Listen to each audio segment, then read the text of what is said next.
Muy bien, buenas tardes a todos. Damos inicio a nuestra lección de hoy del curso de interpretación bíblica. Hoy toca la lección número 9, reglas específicas de interpretación, y hoy vamos a entrar a un tema que en sí mismo debería ser un tema como de un par de horas. Vamos a intentar abarcarlo en el tiempo que tenemos, que es cómo hacer interpretación de profecía. La semana pasada vimos reglas específicas de interpretación de epístolas, símbolos y números, y la semana tras anterior de parábolas, proverbios y poesía. Con la profecía terminamos las reglas específicas de interpretación en términos de estilos o de temas, y la semana 10 vamos a analizar a fondo la relación que hay con el Antiguo y el Nuevo Testamento y cómo eso, si no la entendemos clara, nos induce a error. Bien, iniciamos con la lección número 9.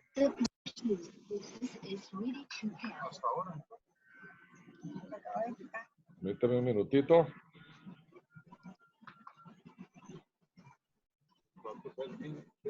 Todavía tengo el micrófono abierto y necesito hacerle un mute a todos. Jacqueline, a ver si por favor pones en mute tu micrófono porque está entrando ruido del ambiente.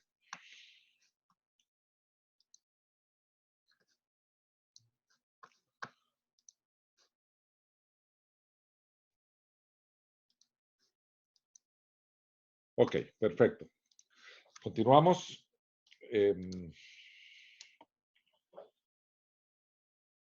Vamos a ver primero, porque el tema de profecía se las trae, ¿verdad? A partir de esto, la gente ha anunciado en repetidas ocasiones el fin del mundo, y muchos incautos han caído en el error de seguir a la gente que anda manipulando interpretación bíblica en términos de profecía. Entonces vamos a entender un poquitito el tema antes. En primera instancia, y antes de entrar a cada uno de los apartados de la filmina, quiero hacerles una distinción. Voy a quitar el contenido para tenerla clara y enfocados. Hay dos tipos de profecía. Entendamos profecía por la revelación que Dios hace a través de un profeta. Por lo tanto, si es Dios quien la hace, la profecía se cumple. Y no toda la profecía es predictiva. Si Dios habla a través de un profeta, Dios no solamente habla para predecir cosas que van a ocurrir. También Dios habla como usó a todos los profetas, o a la mayoría de los profetas del Antiguo Testamento, para exhortar a su pueblo. Dios habla para enviar un mensaje. Por lo tanto, podríamos hacer la división grande de la profecía predictiva y la profecía no predictiva. Nosotros estamos acostumbrados a hablar de profecía solamente en términos de profecía predictiva. Pero entendamos que también hay profecía no predictiva y por lo tanto, si Dios habló a través de todos los libros de la Biblia, por lo tanto, los libros de la Biblia son proféticos, porque a través de un ser humano Dios reveló un mensaje. Entonces, tengamos claro el sentido amplio del término profecía. Ok, ahora sí. El 25% y solo el 25% del contenido de la Biblia es profecía. El resto no lo es. Y del Antiguo Testamento, solamente un 5% es profecía predictiva. Estoy hablando de este contenido, perdón, de la Biblia, es de profecía predictiva. Debía haberle puesto la palabrita predictiva allí. La profecía demuestra la fidelidad, porque Dios cumple sus promesas, la soberanía, el gobierno de Dios sobre todos los hechos, tanto cuando se anuncian como cuando se cumplen, y el poder sobrenatural de Dios para lograr hacer todo lo que Él se propone. Y dice el texto en Primera de Reyes 8:56 lo siguiente: bendito sea Jehová, que ha dado paz a su pueblo Israel, conforme a todo lo que Él había dicho. Ni una sola palabra de todas las promesas que expresó por medio de su siervo Moisés ha faltado. El propósito de la profecía, y en verdad de la profecía predictiva, es estimular a los creyentes a mantener firme la esperanza.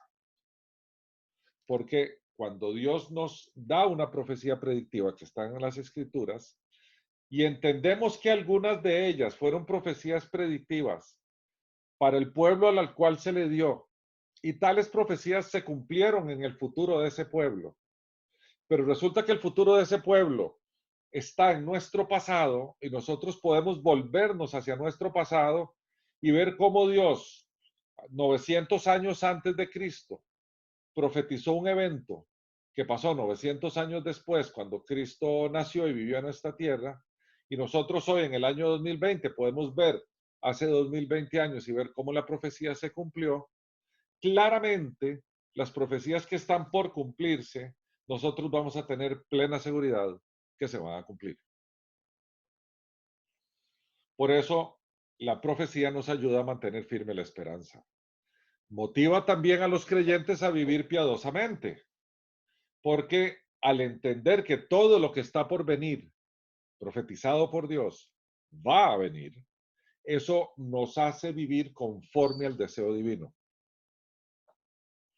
Y sin duda alguna, Dios es tan generoso que nos hace ver su plan y cuáles son sus propósitos eternos. Dios no es un Dios que se oculta u oculta sus planes a nosotros.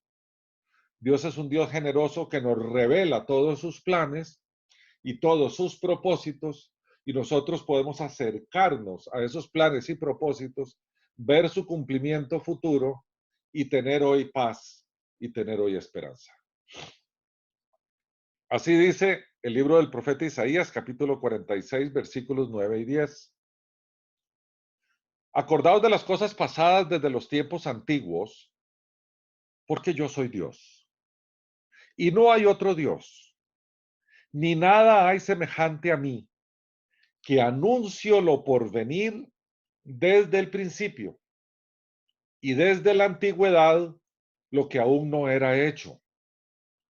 Que digo, mi plan permanecerá y haré todo lo que quiero. Así que si algo tenemos seguro, es que las profecías de Dios se cumplen. Bien, ¿cuáles son algunas características especiales de la profecía bíblica? Primero, tenemos que, como siempre hemos dicho a lo largo de este curso, ver las cosas desde la perspectiva del autor del libro, del texto que estamos leyendo. ¿Cuál era la perspectiva del profeta cuando dio la profecía? El profeta del Antiguo Testamento o el escritor del Nuevo Testamento no necesariamente estaban claros de que dos eventos podían estar separados por muchos años. A ver, sobre la venida del Mesías y lo que iba a ocurrir cuando él viniera, hay más de 300 profecías escritas en el Antiguo Testamento que fueron cumplidas en el Nuevo Testamento. Más de 300. Hay una presentación en el website de nosotros, en donde están estos cursos, en las presentaciones generales, creo que en el fundamento hay una presentación que se llama El problema es Jesús. Ahí en esa presentación nosotros detallamos algunas de las profecías más relevantes que cumplió Jesús de esas 300 que estamos hablando aquí. Claramente los profetas del Antiguo Testamento no tenían la menor idea de cuándo o cómo iba a ocurrir esa profecía, o de qué manera Dios la iba a cumplir. Eso no era de su incumbencia. Lo único que él tenía que hacer era escribir lo que se le estaba inspirando, y yo me imagino que se quedaban algunos con unas dudas tremendas sobre qué era eso, qué iba a pasar, porque no fue sino hasta siglos después que las profecías se cumplían. Algunas de esas profecías tenían aplicación cercana, que ellos inclusive en su periodo de vida podían ver cómo se habían cumplido. Otras tenían cumplimiento lejano. Por ejemplo, cuando Jesús profetizó la destrucción del templo, por ahí del año 30 después de Cristo, algunos de los discípulos, la mayoría de ellos estaban vivos en el año 70 cuando el templo fue destruido. Por lo tanto, esa profecía tenía una aplicación cercana, a ver, 40 años es cercano a la par de los 500 años que tenían algunas profecías del Mesías o 900 años de algunas de las profecías que aparecían en el libro de los Salmos escrito por David. Pero entonces 40 años no es tan lejano como parece. Y las profecías en adición pueden tener cumplimiento parcial o múltiple. O sea, una profecía puede tener dos o más cumplimientos en la historia. La profecía completita se puede cumplir una parte aquí, otra parte aquí y otra parte más adelante en el tiempo. Y vamos a ver una de ellas aquí, que no hay tiempo para analizarla, pero esa va a ser la tarea de hoy. Yo les voy a dar un texto, un estudio, tal vez es de las profecías más complejas que hay en la Biblia, pero creo que el estudio lo explica bastante bien y yo voy a estar al servicio de ustedes toda esta semana porque yo sé que les va a tomar bastante tiempo leerlo y bastante tiempo extraer todo el conocimiento que hay allí. Pero vamos a ver una de esas profecías con mucha calma. ¿Cuáles son las claves de la interpretación de una profecía? Como siempre hemos dicho, hay que comparar los pasajes paralelos y los pasajes que están relacionados. Y aquí tenemos un ejemplo. En Apocalipsis 13:5, que se hablaba de la bestia, dice que se le dio boca, que hablaba arrogancias y blasfemias, y se le dio autoridad para actuar por 42 meses.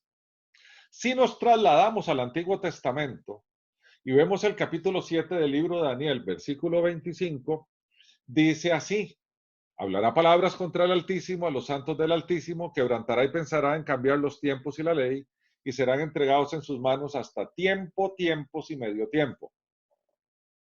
Uno puede hacer una relación que un tiempo es un año, tiempos en plural son dos y medio tiempo es medio. Por lo tanto, tiempo un año más tiempos dos son tres y medio tiempo son 3 años y medio. 3 años y medio son exactamente 42 meses. Entonces vemos cómo hay textos paralelos de profecías similares, separados por muchísimos años, pero que hablan de lo mismo. Este gran trabajo de interpretar las profecías se tiene que hacer con recursos adicionales para nosotros poder entender e interpretar correctamente lo que estamos leyendo. El tema de los recursos los vamos a ver después, pero claramente los hemos hablado varias veces a lo largo del curso. Concordancias, comentarios, diccionarios bíblicos son de grandísima ayuda cuando estamos estudiando un texto y vemos las relaciones que hay de ese texto con otros textos. Y las hipótesis que lanzan los intérpretes para una profecía en particular. Porque cuando estamos en el tema de la interpretación de profecía, nosotros debemos utilizar un lenguaje diferente a cuando estamos en el tema de analizar textos que son doctrinales, sobre todo relacionado con la soteriología, o sea, la doctrina de la salvación del hombre. Cuando estamos en esos textos, sí podemos hablar con plena seguridad, por ejemplo, que la justificación del ser humano es por la fe solamente. Ahí tenemos completa y absoluta seguridad. Pero cuando vamos a interpretar una profecía, sí tenemos que ser un poquito más abiertos, llamémoslo así, como para decir, Bueno, esto podría ser de esta manera, esto podría interpretarse de esta otra manera, tal autor lo interpreta así, tal autor lo interpreta así. Yo por mi parte me inclino más a interpretarlo de esta forma. Porque cuando se trata de profecía predictiva, no deberíamos lanzarnos a decir esto es así y punto, porque se cometen errores muy graves cuando se hace eso. Por ejemplo, cuando se discute todo el tema del arrebatamiento de la iglesia, si es antes de la gran tribulación, si es durante la gran tribulación o si es después de la gran tribulación, ahí los que toman posiciones se, como que se definen sin dejar espacio para que otros hermanos con igual o mayor propiedad puedan estar en desacuerdo con él. Y claramente esos son errores de fondo. Estamos hablando de temas de escatología, o sea, cuando estamos hablando de profecía que trata de los días finales, de los días últimos. Eso quiere decir escatología, es la disciplina dentro de la teología que trata de los días finales.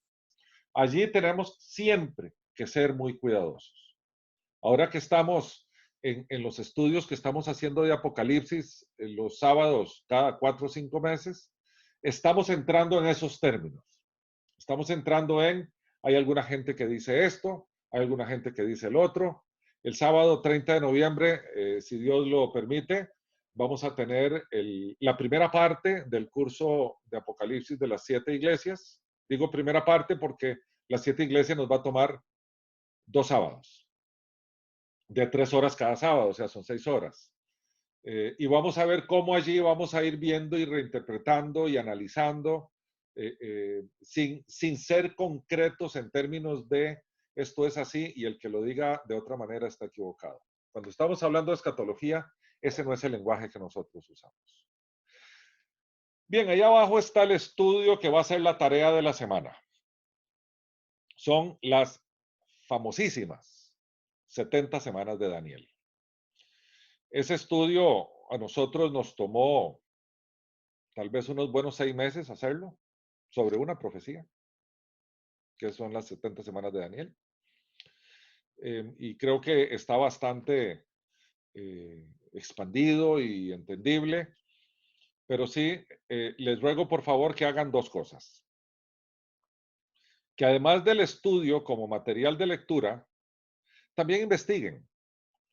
Porque hay, para hacer ese estudio, yo tuve que entrar a ver diferentes posiciones y diferentes interpretaciones, y hay en el Internet, si uno googlea las 70 semanas de Daniel, aparecen miles de interpretaciones, y si lo pone en YouTube, aparecen miles de cursos que resuelven el tema de las 70 semanas de Daniel. Entonces sería interesante que ustedes vean las diferentes posiciones que hay en relación a la interpretación de la profecía de las 70 semanas, que se lean el estudio que publicamos nosotros, y con muchísimo gusto, a lo largo de la semana yo estoy a su disposición por el chat para que, ya sea que quieran preguntarme de forma privada y personal o quieran incluirlo en el chat del grupo, con muchísimo gusto vamos comentando el estudio o vamos comentando las dudas que puedan tener de ese estudio. Les anticipo, es profundo, es largo, es complejo, hay que tomarse el tiempo, no hacerlo mientras vamos en el carro o en el taxi o en el bus, no da para eso, hay que estar muy concentrado y enfocado, y tal vez puede ser el reto más importante que tengamos en este curso. Pero los invito a que lo lean. Claramente la tarea que les voy a dejar va en función de temas relacionados con las 70 semanas de Daniel, y les va a parecer, por una parte, muy interesante y por otra, sumamente sorprendente. Bien, seguimos con claves de interpretación. Consejos sobre interpretación de profecías. Considere que entre el anunciado de la profecía y su cumplimiento pueden haber muchos años de distancia. Por ejemplo, y aquí vamos a poner un ejemplo que nos es muy familiar. Allá en Isaías 43, que debe haber sido, Isaías vivió por ahí del año 500 y pico antes de Cristo, decía el profeta, voz que clama en el desierto, preparad un camino a Jehová, nivelad una calzada en la estepa de nuestro Dios. Mateo cita ese texto cuando habla de Juan el Bautista, que lo anunció. Y dice así en Mateo 3:1-3. En aquellos días se presentó Juan el Bautista predicando en el desierto de Judea y diciendo, arrepentidos porque el reino de los cielos se ha acercado. Pues este es aquel de quien habló el profeta Isaías cuando dijo, voz del que clama en el desierto, preparad el camino del Señor, enderezad sus sendas. Alguien podría decir, bueno, pero es que Mateo dice Señor y en Isaías dice Jehová. En realidad el Jehová de Isaías se traduce por Adonai y el Señor que está en Mateo, que está, perdón, pero Señor en hebreo, que es Adonai, y en el texto del Nuevo Testamento que está en griego, ese Señor. A ver si alguien se acuerda de cómo se decía Señor en griego, lo hemos dicho varias veces. Era Dominus en latín, Adonai en hebreo y Kyrios en griego. Esa es la palabra que se usa. Recuerden bien, porque ese es el Señor al cual la gente llamaba, el esclavo llamaba a su amo. El Adonai del Antiguo Testamento, el Kyrios en griego, el Adonai es en hebreo, y el Dominus en latín. Bien, después Isaías 44:28 dice, yo soy el que dice de Ciro, es mi pastor y cumplirá todo lo que yo quiero al decir a Jerusalén, serás edificada y al templo serán puestos tus cimientos. Isaías hablando de la reedificación de Jerusalén y del templo. 200 años después se cumplió en tiempo de Esdras, cuando Ciro, óigase bien, Ciro permitió a los judíos regresar a Jerusalén. Ahora vamos a ver ustedes van a decir, bueno, pero es que el estudio de las 70 semanas de Daniel, que trata en una parte de la reconstrucción del templo, dice que al final el anuncio clave para empezar el conteo lo hace desde el permiso que dio el rey Artajerjes para que se fuera a reconstruir los muros. Entonces, yo les voy a dejar este reto. Cuando ustedes estén leyendo el estudio de las 70 semanas de Daniel, piensen bien en estos temas que les acabo de hablar. Ciro permitió a los judíos regresar a Jerusalén. Ciro permitió a los judíos reedificar la ciudad y reedificar el templo, pero Artajerjes fue el que permitió reedificar los muros porque Jerusalén era una ciudad amurallada. Y en los tiempos antiguos, las grandes ciudades, si no eran amuralladas, eran sujetas a asaltos, robos y claramente cuando venían pueblos conquistadores a conquistarlas con facilidad. Bueno, el tema aquí es que Isaías 200 años antes, el Señor a través de Isaías lanza una profecía que es de cumplimiento absoluto muchos años después. Seguimos adelante. Tenemos que aprender, y ahora les voy a traer un reto, porque yo sé que en la sesión de preguntas ustedes me van a decir, bueno, pero es que esa interpretación puede ser también de otra manera. Ahora que vamos a hacer esta, y yo con gusto podemos hablar de eso. Tenemos que distinguir entre la profecía que es cumplida y la profecía que está por cumplirse. Y vamos a ver una que atañe a Israel, y este es el tema de esta clave de interpretación, voy a repetir, que atañe a Israel. Y dice Jeremías 31-34, un texto muy famoso en el capítulo 31, que dice así, vienen días, dice Jehová, en los cuales haré un nuevo pacto con la casa de Israel y con la casa de Judá. No como el pacto que hice con sus padres el día que tomé su mano para sacarlos de la tierra de Egipto, porque ellos invalidaron mi pacto. aunque fui yo un marido para ellos, dice Jehová. Pero este es el pacto que haré con la casa de Israel después de aquellos días, dice Jehová. Pondré mi ley en su mente y la escribiré en su corazón. Yo seré su Dios y ellos serán mi pueblo.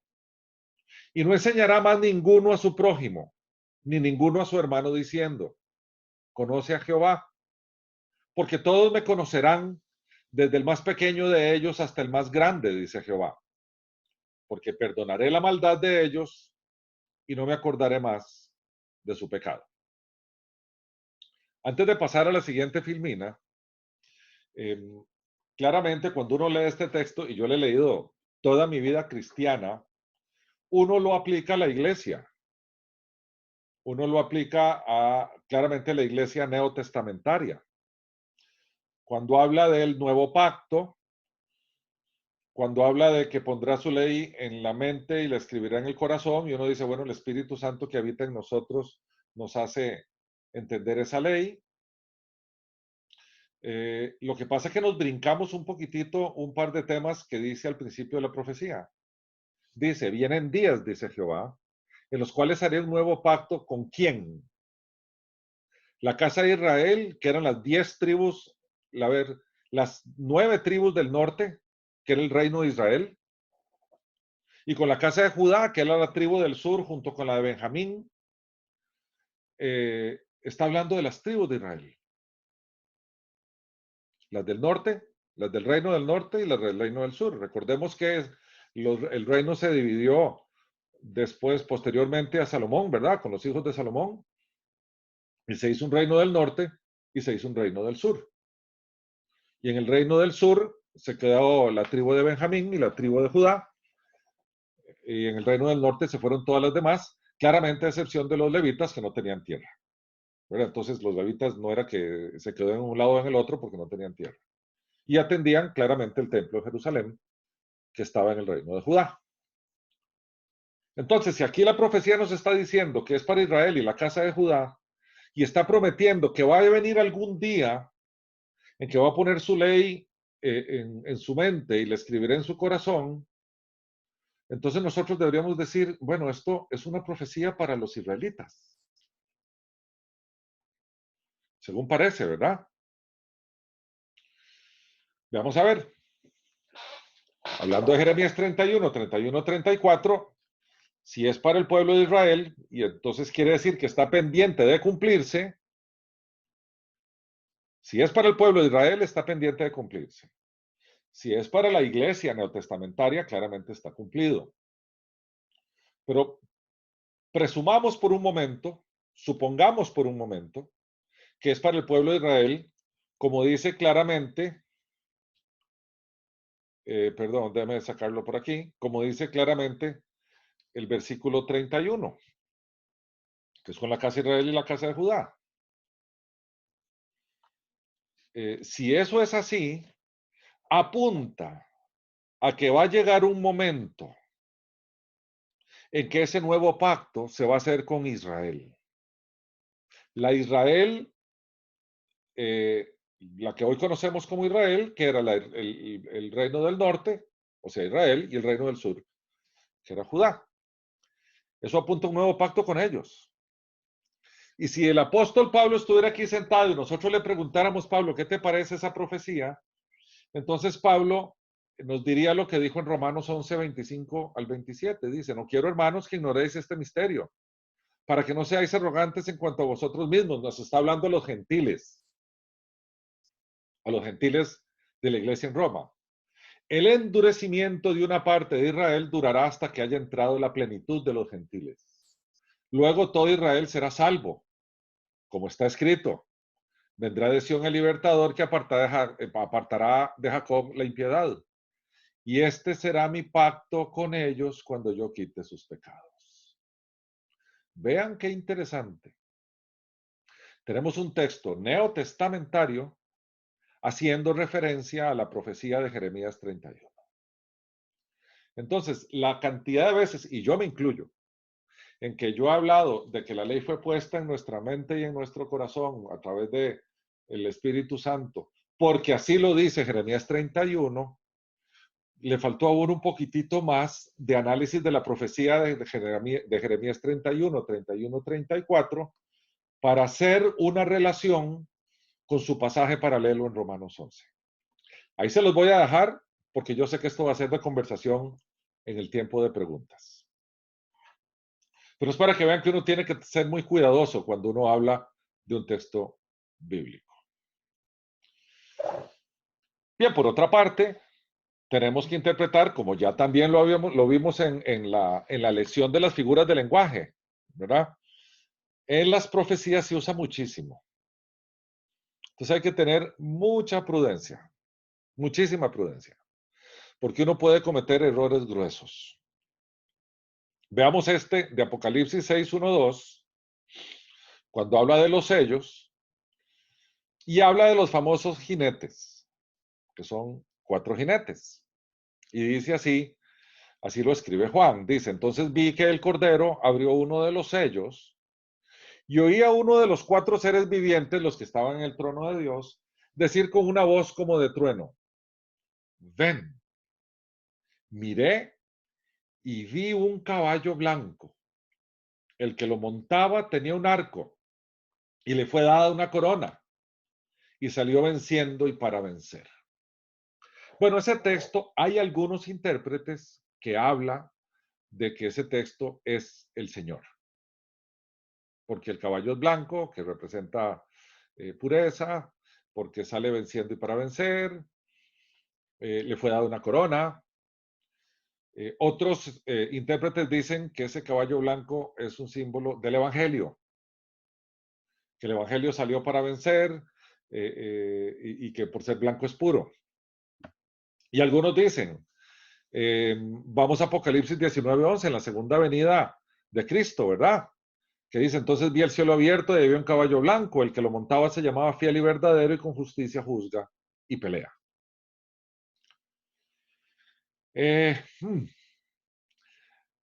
El texto más preciso que yo he leído, por lo menos, es de un libro de un hombre que se llama John Newcomb, sobre la interpretación de Apocalipsis, que se llama El León y el Cordero.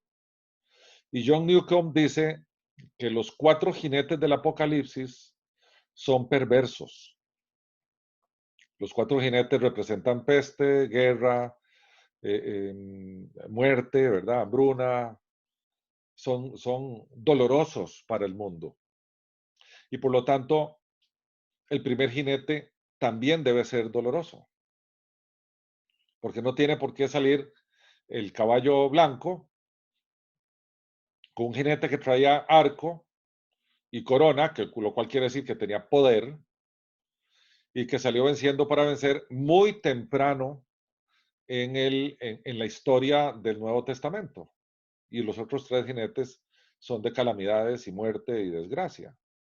Entonces John Newcomb dice que ese primer jinete claramente no es Cristo. De nuevo, hay diferentes interpretaciones y uno tiene que acercarse con la mente muy abierta, leerlas todas y si se quiere escoger una, pero no necesariamente, si no estamos muy seguros, podemos decir estas son las interpretaciones que hay. Pero sí, sí tenemos que tener claro que si hay otra parte de la escritura que nos descifra, por así decirlo, la profecía, como vimos el caso del nuevo pacto que se habla en Jeremías, pues no podemos contradecirla, porque la Biblia no se contradice. Muy bien. Vamos a terminar la parte formal para abrir a preguntas, que yo sé que debe haber un montón, y anunciarles claramente que en la siguiente lección vamos a ver un tema apasionante que son las relaciones entre ambos testamentos. Entonces déjenme abrirles los micrófonos para que pregunten lo que ustedes quieran. Listo.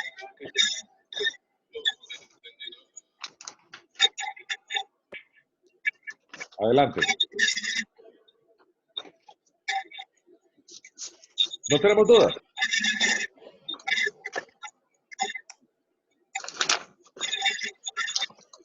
Uy, ¿qué pasó hoy? La semana pasada nos pasamos como 40 minutos.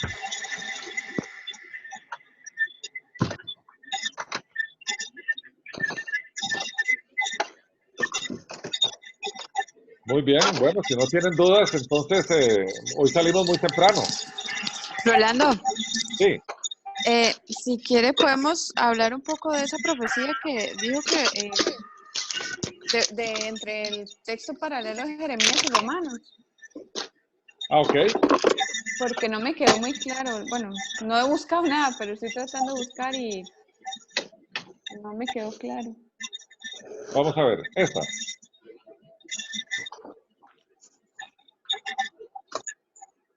Este texto. Ujú. Si se lee así, sin, no sé, sin lupa, yo, para mí,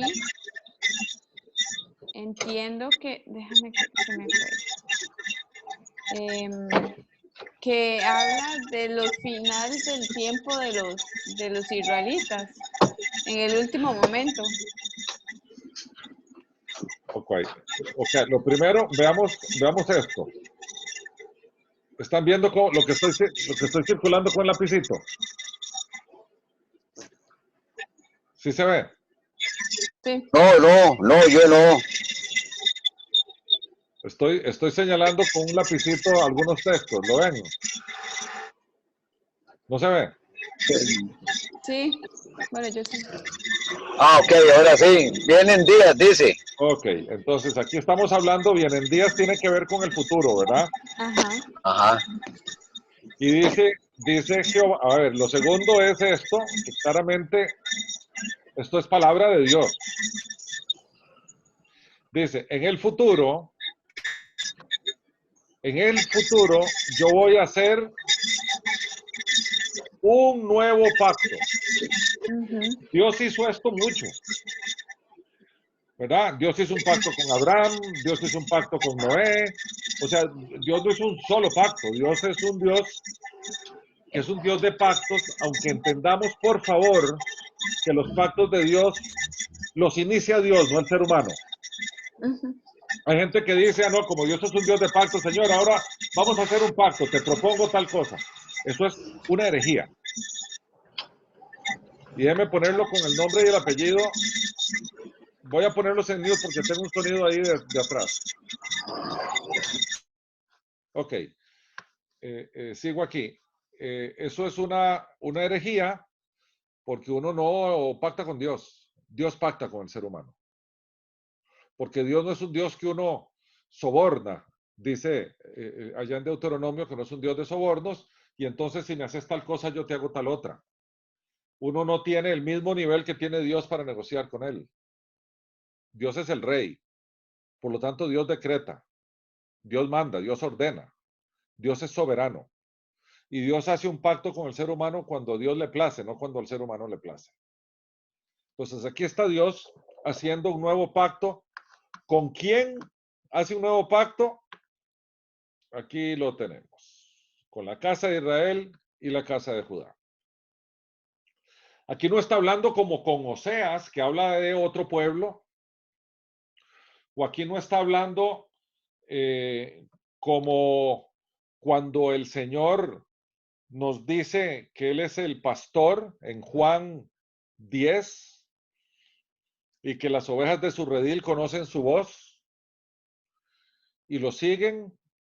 Y dice en Juan 10, y tengo otras ovejas en otro redil que también voy a traer para que sea un solo redil, un solo rebaño y un solo pastor. Entonces, claramente en Juan 10 o allá atrás en el Antiguo Testamento en Oseas, el Señor está hablando de que no solamente el pueblo de Israel es su pueblo, sino que también hay pueblo en otro lado, ¿verdad?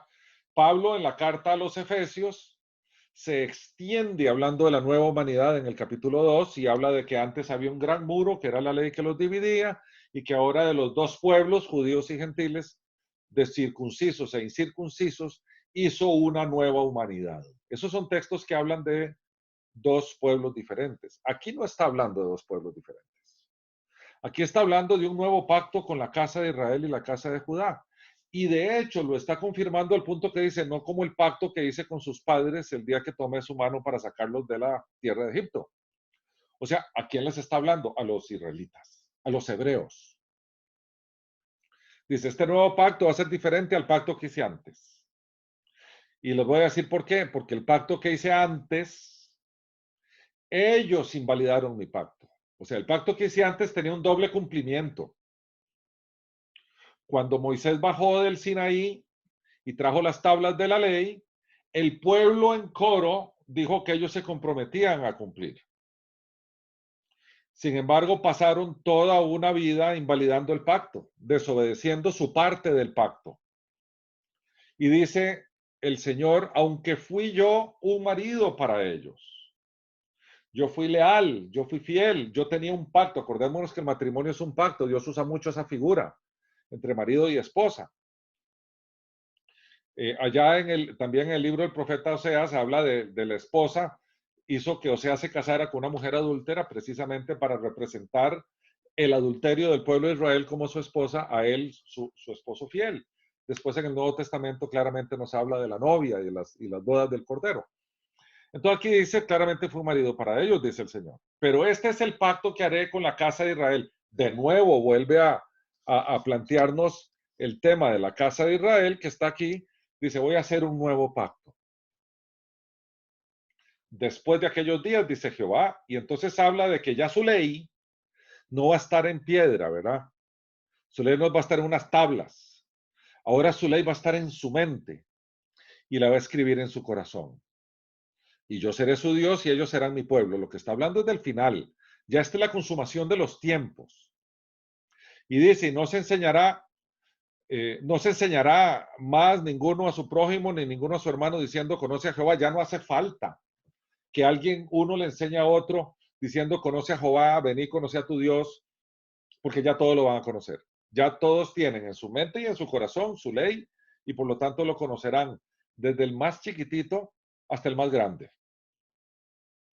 Para que eso ocurra, Él perdonará la maldad de ellos y por lo tanto no se va a acordar de sus pecados. Entonces, su maldad está perdonada y sus pecados olvidados, por lo tanto ahora su ley está en su mente y en sus corazones. Este texto, para mí, por lo menos, se me hace muy evidente que es una profecía para el pueblo de Israel. Hay otros intérpretes y bastantes comentaristas bíblicos que hablan de que esta es una profecía que fue cumplida empezó a ser cumplida en el día de Pentecostés, cuando bajó el Espíritu Santo y el Espíritu Santo viene a habitar en las personas y por lo tanto el Espíritu Santo las hace conscientes de su ley. Yo, por lo menos, pienso que esta profecía, así como está redactada en el libro de Jeremías, el Señor es clarísimo en decir esta profecía es para la casa de Israel, porque lo dice en dos lugares diferentes del mismo texto. No es para nosotros los gentiles. Los gentiles no estamos involucrados en este texto. De nuevo, hay gente que dice, bueno, pero Pablo en Romanos 4 dice que no son judíos aquellos que son descendientes de la carne, sino que son descendientes del Espíritu y por lo tanto nosotros somos parte de Israel. Ok, pero sí hemos visto en otros textos que el Señor es evidente cuando Él habla de la casa de Israel y cuando Él habla de los gentiles, cuando está hablando de su pueblo completo. Aquí me parece a mí que solo está hablando de la casa de Israel y por eso yo personalmente creo que este texto es solo para los israelitas. De nuevo, los invito a que busquen comentarios bíblicos, lleguen a este texto y vean lo que los autores de esos comentarios bíblicos dicen, porque esto es discutible, digámoslo así. Las profecías son discutibles.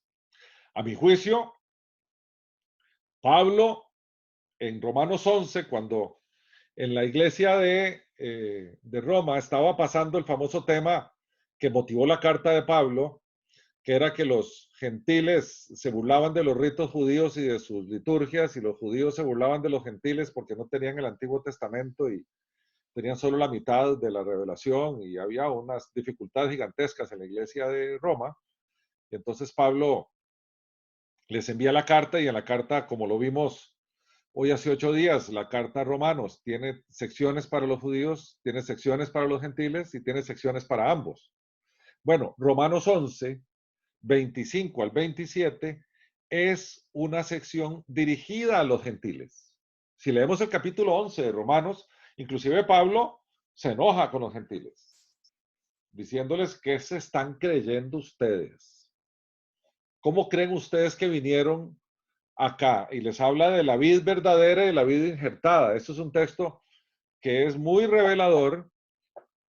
Les invito a que lo lean, Romanos 11, porque a mí en los estudios bíblicos que yo doy, mucha gente me pregunta, ¿y qué con los judíos hoy en día? Y los judíos no creen en Jesucristo, y salados ellos, ahora nosotros somos el pueblo de Dios y ya no son ellos, y tenemos como un espíritu de revanchismo, tal vez. O como un yo soy privilegiado y ellos que se queman en los infiernos porque no creen en Jesucristo. Yo siempre les digo, hagamos una cosa, antes de seguir hablando de esto, léanse el capítulo 11 de la carta de Romanos. Y después de leer el capítulo 11 de la carta de Romanos, volvemos a conversar otra vez. Bueno, un pedacito del versículo 25 al 27, esos 3 versículos, dice a los gentiles que no ignoren este misterio para que no sean arrogantes. Ya Pablo los viene regañándolos en cuanto a vosotros mismos, porque dice, el endurecimiento de una parte de Israel durará hasta que haya entrado la plenitud de los gentiles. ¿Por qué de una parte de Israel? Porque no todos los israelitas desconocen a Jesús como el Mesías. Todos los días se convierten israelitas al movimiento Judíos para Jesús. Nosotros les llamamos judíos mesiánicos. En realidad el movimiento mundial se llama Jews for Jesus, judíos para Jesús. Y está creciendo como la espuma. Judíos creyentes en que Jesús es el Mesías, en que vino una vez para nuestro perdón de pecados, para ser un pueblo de 2 pueblos y que va a venir en una segunda ocasión. Pero aquí Pablo dice, una vez que haya entrado la plenitud de los gentiles, todo Israel será salvo. Y cita el apóstol, vendrá de Sión el libertador que apartará de Jacob la impiedad. Y cita, y este será mi pacto con ellos cuando yo quite sus pecados. Más adelante en el capítulo 11, Pablo hace una afirmación que para mí es una esperanza maravillosa porque dice, porque irrevocables son los dones de Dios. Dios no se quita de sus promesas. Y al pueblo de Israel le fue prometido esta salvación, porque le fue prometido a Abraham, a Isaac y a Jacob, y Dios no incumple sus promesas. ¿Cómo lo va a hacer? No sé si Dios nos va a dar la oportunidad de verlo mientras estemos vivos, o si Jesús vendrá mientras estamos vivos, o si Jesús vendrá dentro de 200 años, no sé, o dentro de 300 años. Cuando sea que sea, hay una parte en Apocalipsis que nos habla de que hay 144,000 judíos que van a llevar una encomienda de predicar el evangelio entre su pueblo, y entonces ahí vendrán a convertirse un montón de gente en los últimos tiempos. No lo sabemos a ciencia cierta porque eso es escatología, eso está en el final de los tiempos, pero lo que sí sabemos es que hay una reserva clarísima para el pueblo de Israel. Entonces yo me refería a esto porque en el texto de Jeremías se ha usado muchísimo por muchos intérpretes hablando de que esto incluye a los gentiles conversos como nosotros a partir de la muerte y resurrección de Cristo. Y a mi juicio y a juicio de algunos otros intérpretes, la profecía de Jeremías 31, 31, 34 solamente está incluyendo al pueblo de Israel. Entonces esa era mi explicación.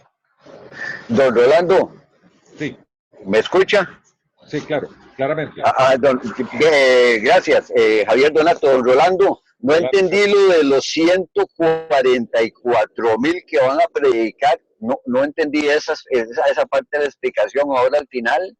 Ajá, ok, déjeme ver si lo encuentro Si lo encuentro, ya nos vamos a meter en Apocalipsis. ¿Ve por dónde vamos Ay, ya? ¿usted qué hizo? ¿Quién me tiene, verdad? Sí, pero sí, usted dijo ya y le tomamos la palabra.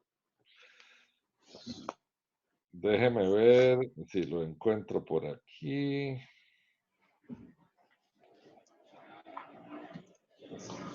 A ver por dónde andaba, ya les voy a decir. Ok, hay una parte en Apocalipsis 14 que es cuando ya esos 144,000 están con el Cordero, pero yo creo que estaba antes de Apocalipsis, creo que era 11 o 10, déjenme entenderle, la mujer y el... oh, a ver si les llegó, ok, a ver,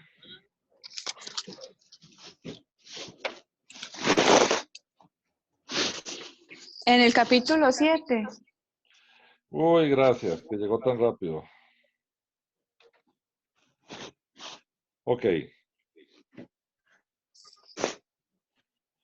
Vamos a ver si le llego. Aquí estamos. Vamos a leer el capítulo 7. Los voy a poner en mute porque tengo un retorno ahí, entonces los voy a poner en mute a todos. Listo. Dice el texto. Después de esto vi 4 ángeles de pie sobre los 4 ángulos de la tierra, deteniendo los 4 vientos de la tierra para que no soplara viento alguno sobre la tierra, ni sobre el mar, ni sobre árbol alguno. Vi también otro ángel que subía desde donde sale el sol, o sea, del este, y tenía el sello del Dios vivo. ¿Ustedes se acuerdan el sello en el Nuevo Testamento qué simboliza? Simboliza el Espíritu Santo, el cual nosotros todos fuimos sellados. Recordemos que a los creyentes de la bestia, allá en Apocalipsis 13, se les va a poner un sello en su frente o en sus manos, ¿verdad? El 666. Que el sello es señal de propiedad, como se marca el ganado, ¿verdad? Que la gente marca en las fincas el ganado para mostrar que es de propiedad. Dice, vi también otro ángel que subía desde donde sale el sol y que tenía el sello del Dios vivo. Clamó a gran voz a los ángeles a quienes se les había dado el poder de hacer daño a la tierra y al mar. O sea, estaba a punto de ocurrir un daño gigantesco. Diciendo, no hagáis daño a la tierra, ni al mar, ni a los árboles, hasta que hayamos sellado en sus frentes a los siervos de nuestro Dios. O sea, siervos, hablemos de esclavos de nuestro Dios, ¿verdad? Eso ya lo hablamos en alguno de los estudios aquí, que la palabra siervos viene del griego doulos, que es esclavos. Y oí el número, dice Juan, oí el número de los sellados. 144,000 sellados de todas las tribus de los hijos de Israel. Voy a repetir esto. Oí el número de los sellados. 144,000 sellados de todas las tribus de los hijos de Israel. De la tribu de Judá, 12,000 sellados. De la tribu de Rubén, 12,000. De la tribu de Gad, 12,000. De la tribu de Aser, 12,000. De la tribu de Neftalí, 12,000. De la tribu de Manasés, 12,000. De la tribu de Simeón, 12,000. De la tribu de Leví, 12,000. De la tribu de Isaacar, 12,000. De la tribu de Zabulón, 12,000. De la tribu de José, 12,000. De la tribu de Benjamín, 12,000 sellados. A ver, hay 12,000 sellados de cada una de las 12 tribus. ¿Ustedes se acuerdan cuando hablamos de los símbolos, que hablamos de los símbolos numéricos, que simbolizaba el 12? El pueblo Israel. Pueblo. 12 apóstoles simbolizaba el pueblo del Nuevo Testamento, 12 tribus simbolizaba el pueblo del Antiguo Testamento. Es bien curioso que sean 12,000, ¿no? Que sean 12,000 por tribu. Pero vean qué interesante lo que dice después. Ahí voy siguiendo leyendo. Después de esto miré y vi una gran multitud, la cual nadie podía contar, de todas las naciones. Ya no es de la tribu de Israel, ya no es de las 12 tribus. Ahora hay otro pueblo, otro grupo, Me estoy adelantando al curso de Apocalipsis. Dice, después de esto miré y vi una gran multitud, la cual nadie podía contar, de todas las naciones, tribus, pueblos y lenguas.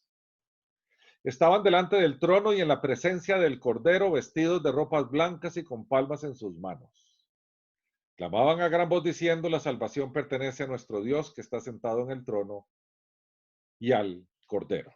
Voy a detenerme ahí porque si no nos pasamos toda la noche interpretando Apocalipsis. Entonces ahí tenemos 144 hebreos de las 12 tribus.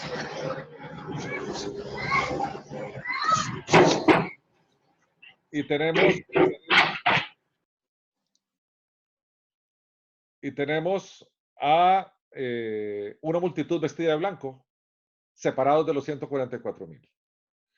Capítulo 14 nos encontramos a los 144,000 que fueron enviados a una misión, ahora con el Cordero en el cielo, allá en el capítulo 14. Entonces, claramente hay un plan de salvación en los últimos tiempos para que entren, como está escrito aquí, y ahora me voy a volver a la presentación que tengo aquí, para que Israel sea salvo. Cuando dice Pablo, lo señalo, déjenme ver si encuentro el lapicito otra vez. A ver si aquí lo encuentro. Lo que dice Pablo aquí. Luego todo Israel será salvo.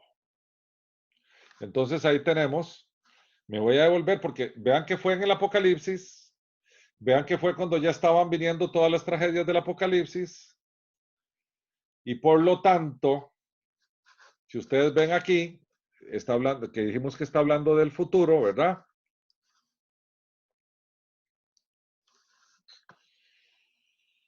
Vamos a ver, había un tema aquí importante que habla de aquellos días, que son los días de la tribulación, y dice aquí el Señor, pero este es el pacto que haré después de aquellos días con Israel. ¿No les parece que el texto que acabamos de leer de Apocalipsis se relaciona con esto? Por eso es importante andar buscando los pasajes paralelos para que nos ayuden a interpretar correctamente. Aquí tenemos en el Antiguo Testamento, en Jeremías, esa mención clave del nuevo pacto después de aquellos días con la casa de Israel. Nos encontramos aquí a Pablo hablando de la plenitud de Israel. Todo Israel será salvo. Y nos encontramos que en Apocalipsis nos damos cuenta que hay 144,000 evangelistas sellados y comisionados por Dios para dirigirlos a las tribus de Israel con una labor claramente de evangelización. Entonces, tenemos una relación entre los tres textos que acabamos de hacer aquí sobre la marcha, ¿verdad?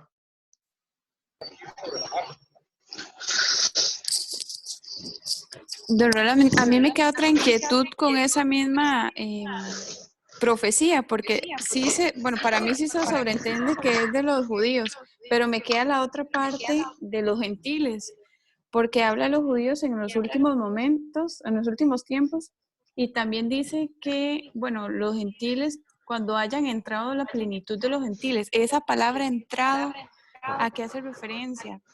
Cuando ya nos lleve y queden solo los judíos, como hay muchas de los comentaristas que dicen que solo va a quedar el pueblo judío para todo lo que tenga planeado y demás, no sé. Creo que es en el capítulo 6, era. Déjame ver.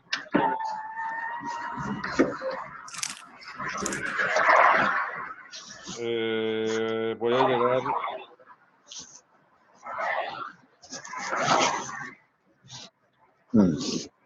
Aquí está. En el quinto sello, que está en el capítulo 6 de Apocalipsis, versículo 9. Busquen en su Biblia Apocalipsis capítulo 6, versículo 9 en adelante. Te lo leo en voz alta. Cuando abrió el quinto sello, que es la apertura de los sellos, el quinto. O sea, ya habían pasado los 4 jinetes. Vi debajo del altar, o sea, estamos hablando del altar de Dios, las almas de los que habían muerto por causa de la palabra de Dios y del testimonio que tenían. O sea, los que habían sido martirizados. Clamaban a gran voz diciendo: ¿hasta cuándo, Señor santo y verdadero, vas a tardar en juzgar y vengar nuestra sangre de los que habitan sobre la tierra? Para los que estuvieron en el primer curso de Apocalipsis, saben que el Apocalipsis divide en 2 poblaciones, las que va describiendo a lo largo del libro. Los habitantes de la tierra son los que son seguidores de la bestia, porque habitan en la tierra, que es su casa, no son extranjeros ni peregrinos. Y los santos, el Apocalipsis los identifica como los que somos peregrinos y extranjeros, o sea que estamos de paso y no pertenecemos. Entonces, cuando leemos en el Apocalipsis habitantes de la tierra, se está refiriendo a los incrédulos o a los paganos.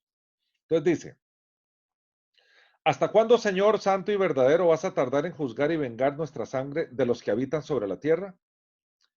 Entonces se les dio vestiduras blancas y se les dijo que descansaran todavía un poco de tiempo. Y aquí viene la respuesta a tu pregunta. Hasta que se completara el número de sus consiervos y sus hermanos, que también habían de ser muertos como ellos. Eso es el Señor diciéndoles: vean, todavía no es el fin, falta un poco de gente más por ser sacrificada y salva, son consiervos suyos que van a ir aquí, que van a ser vestidos con vestiduras blancas, todavía falta gente que salvar, digámoslo así. A ver,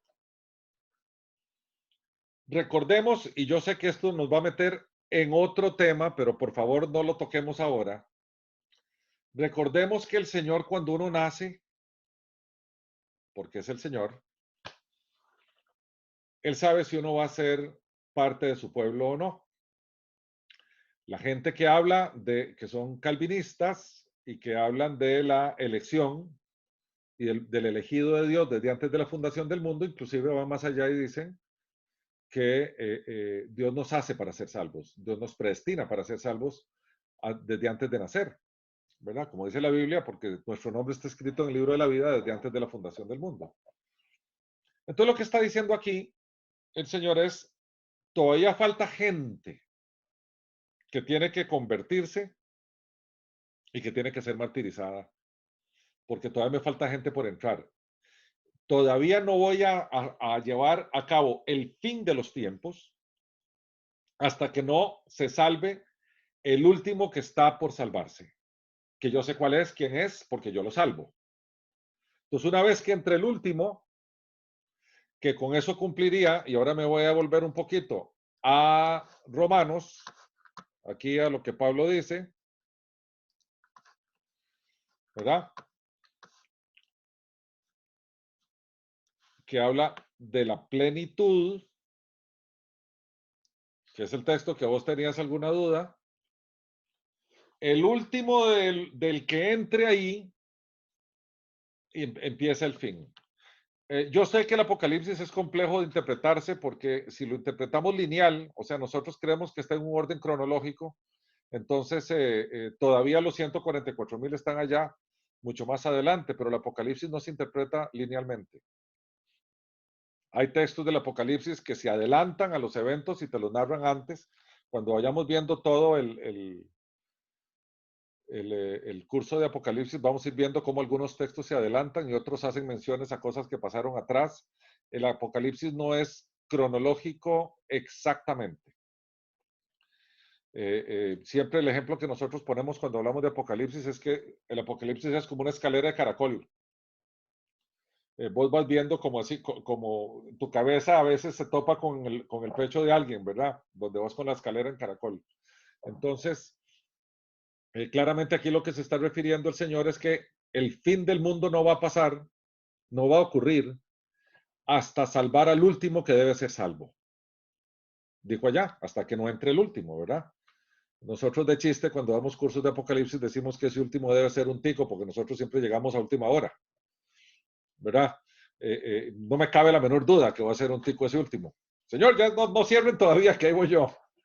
Pero eso es un poquito lo que habla. El Señor tiene recontados y sabe, porque si no, no sería Dios, sabe exactamente quiénes son los habitantes, quiénes somos los habitantes de la Nueva Jerusalén, y hasta tanto no se convierte el último,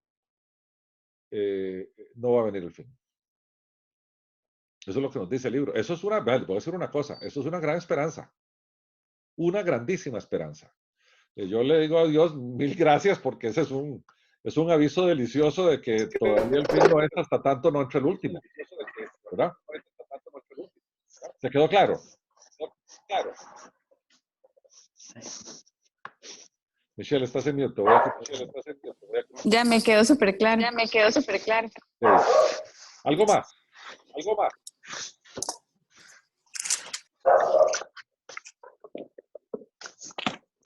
Bueno, si no tenemos nada más, en realidad les deseo mucha suerte con la tarea que les vamos a dejar.